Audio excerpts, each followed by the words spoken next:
शाम को 4 बजे से लेकर 7 बजे के बीच में शंकर और पार्वती के भ्रमण का समय रहता है। मेरे देवाधिदेव महादेव और माता पार्वती के भ्रमण का समय, भगवान शंकर पार्वती घूमने को निकल गए।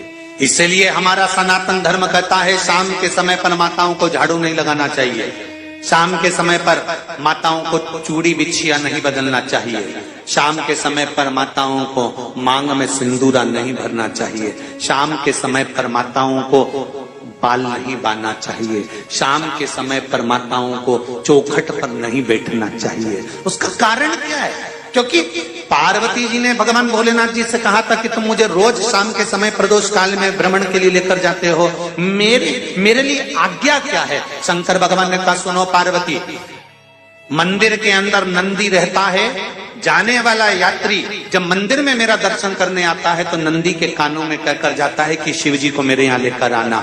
मैं नंदी के अनुसार उनके घर जाता हूँ, मेरा काम है उनका कल्याण करना और तेरा काम है उनके घर की नारी को अखंड सौभाग्यवती का वर प्रदान करना, ये तेरा।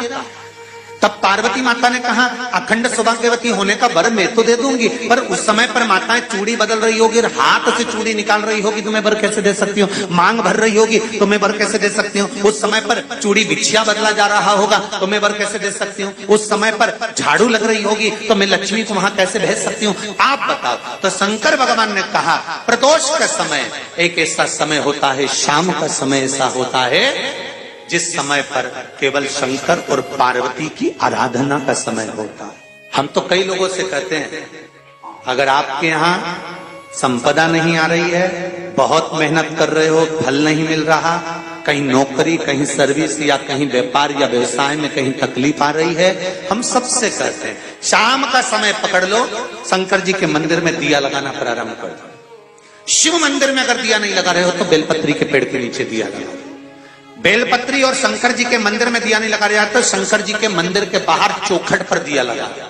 इतना भी नहीं कर सकते तो अपने घर के बाहर अपने द्वार पर दिया लगा दो, पर शंकर जी के नाम का श्री शिवाय नमस्तुभ्यम बोलकर शंकर भगवान को याद कर कर अपनी कामना कर कर बाबा का स्मरण कर कर पंचाक्षर मंत्र नमः शिवाय, षडाक्षर मंत्र ओम नमः शिवाय, द्वादशाक्षर मंत्र ओम नमो भगवते वासुदेवाय, जो मंत्र तुमको याद है उसका स्मरण कर कर लक्ष्मी हो चाहे नारायण हो चाहे राम हो चाहे कृष्ण हो, स्मरण कर कर शाम के समय बाहर दिया लगा दो, दरवाजे के पास लगा दो। वो सुनेगा जरूर, आएगा तो उसका वेलकम जरूर होगा और वो कुछ देकर जरूर जाए।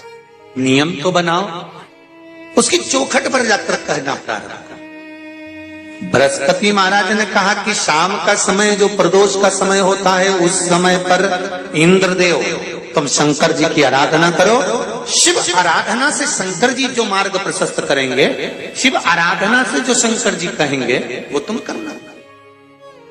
ठीक है, आराधना करी बाबा भोलेनाथ जी।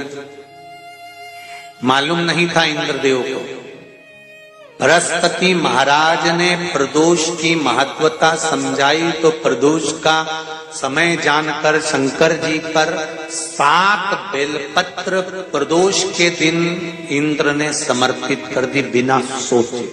कितनी बेलपत्र? 7।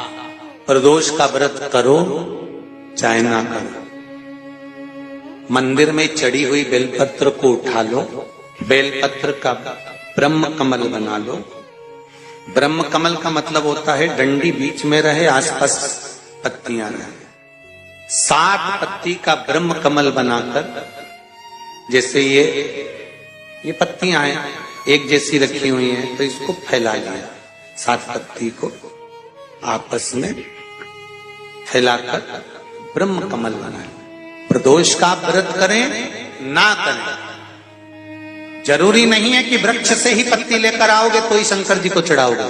शिव जी पे से चढ़ी हुई उठाकर धोकर ब्रह्म कमल बनाकर बाबा से विनय कर कर, हे प्रभु आज मैं इस काम के लिए जा रहा हूं, बाबा मेरा यह कार्य है, बोलकर श्री शिवाय नमस्तुभ्यम बोलकर शिवलिंग पर समर्पित कर दो। दिन भर के प्रदोष व्रत का फल बाबा एक बेलपत्री समर्पित करने पर ही प्रदान कर देता है। शिव है। प्रदोष व्रत कर रहे हो उससे बढ़कर कोई प्रसन्नता नहीं, पर नहीं कर रहे तो प्रदोष के दिन या 12 महीने शिवरात्रि आती है, शायद आज भी हो ऐसी, हर महीने शिवरात्रि आती है, प्रत्येक महीने की शिवरात्रि। शिव जी को रिझाओ।